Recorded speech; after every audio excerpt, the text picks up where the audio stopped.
My little brother doesn't know what's happening and I don't know what to tell him. We love Mum and Dad and we really don't want to take sides. We really hate it when they argue in front of us. It makes us both feel horrible. Doesn't Dad love us anymore? Is it our fault? I first heard about family mediation about 10 years ago. I was delighted when I heard about it because I realised that there actually was an organisation out there that was helping parents who were going through the traumatic time of divorce or separating or living apart and putting the needs of the children first. I myself had gone through an experience like that, although I was in my 20s at that time, when my own parents split up. And I knew the upset and angst and difficulties for me, and kept thinking, my goodness, what about parents who are splitting up who've got very, very young children? Your dad's here. Your dad's here, come on. Hey! Yay! Yeah. Come on, you. Off we go. What's the matter, Grumpy Chop? Okay. All right. Seatbelts on, guys. Matt, can I have a quick word with you, please? What's up? What time do you call this? What are you talking about?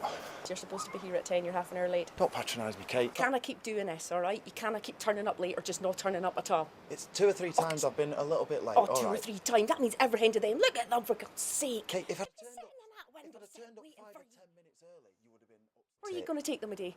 How are you I'm going to make give up for them that? options. I've got a few options. I've what got a few options? ideas What where options? we're going to What go. are you doing? And I'm going. What Meeting does your it matter? girlfriend? Are you What meeting does your it girlfriend? matter? Why do you need to know what we're going to do today? Oh, come on.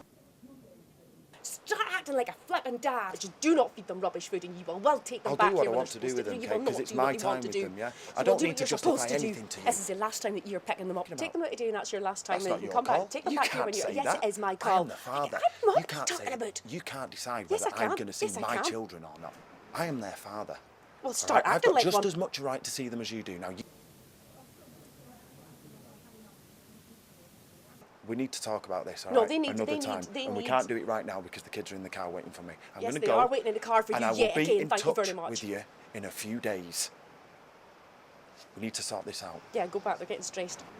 You're not getting them again after this. This is your last time now.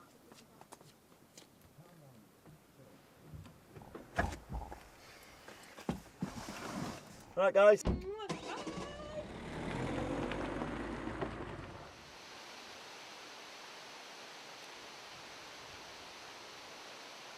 She's not What do you meeting mean? them. She's She not loves meeting them. kids. She's We're not together the anymore. selfish What is the person I problem? have ever met in How my am I life. childish? I've gone away, we've split up, and I've found myself someone new.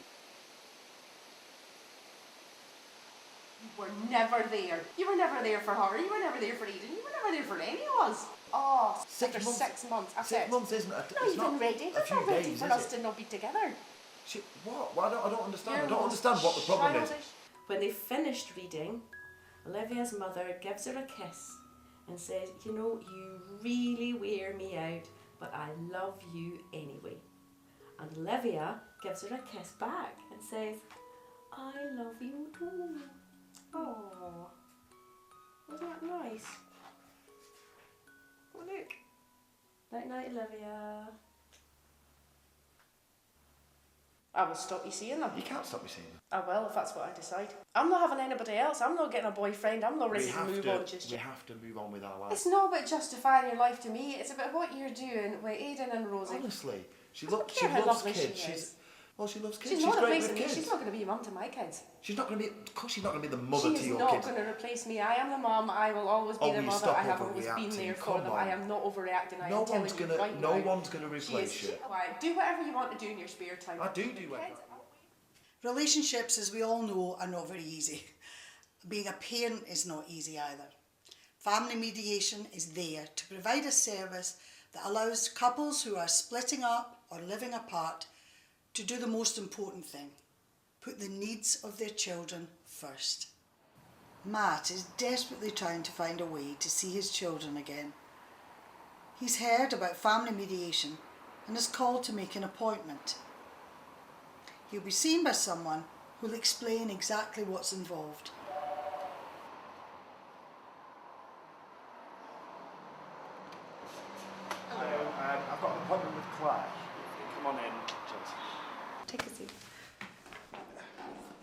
Okay, thanks for coming in today, Matt.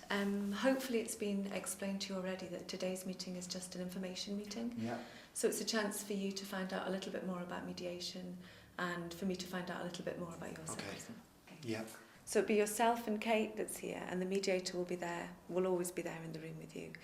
The mediator's role is to help you and Kate to communicate about the things that you need to talk about. Right. Okay. And that might be to do with the amount of time that Rosie and Aidan spend with each of you. It might be to do with the new relationship that you have as separated parents. It might be to do with issues to do with your new partner and her role in your children's lives.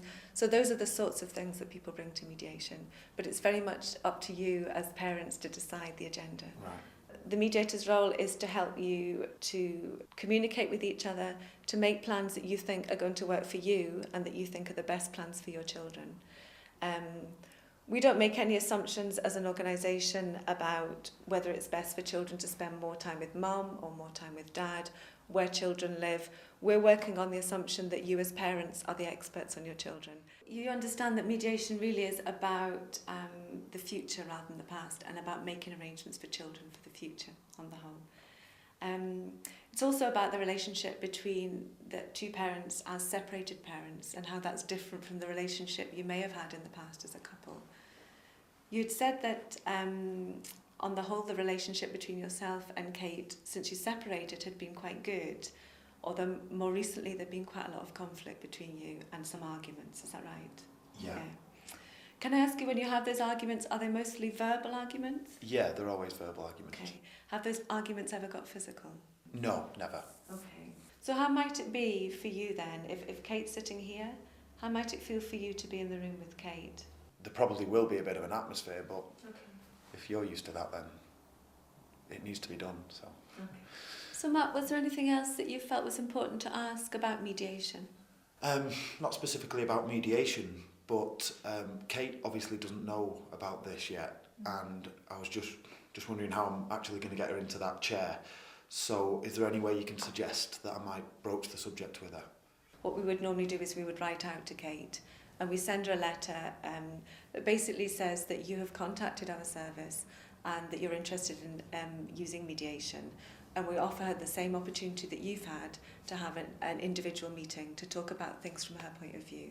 So I mean, it's a very friendly letter, and we make it clear in that letter that we're not representing your interests in the way that a solicitor would. If you both then decide that mediation is the right service, we'll go on and make a mediation appointment for the two of you. Okay, that's brilliant.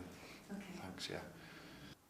Kate is understandably very nervous about meeting with the intake worker, but she knows that her children are really desperate to see their dad, and she wants to see if there's something that they can do to make that happen. Did you get a chance to fill out all your forms? Yeah, I did, yes. That's brilliant. Thank you. Take a seat. Thank you. I have met with Matt already, Yeah. as you know. Matt's had the same opportunity as you have to talk about things from his point of view. I won't be talking to you about the things that Matt talked to me about, and equally I won't talk to Matt about the things that you say to me. All right, good. Is that okay? Yeah. The only time that we have to break a confidentiality is if I hear something about a child or young person that makes me concerned about their safety.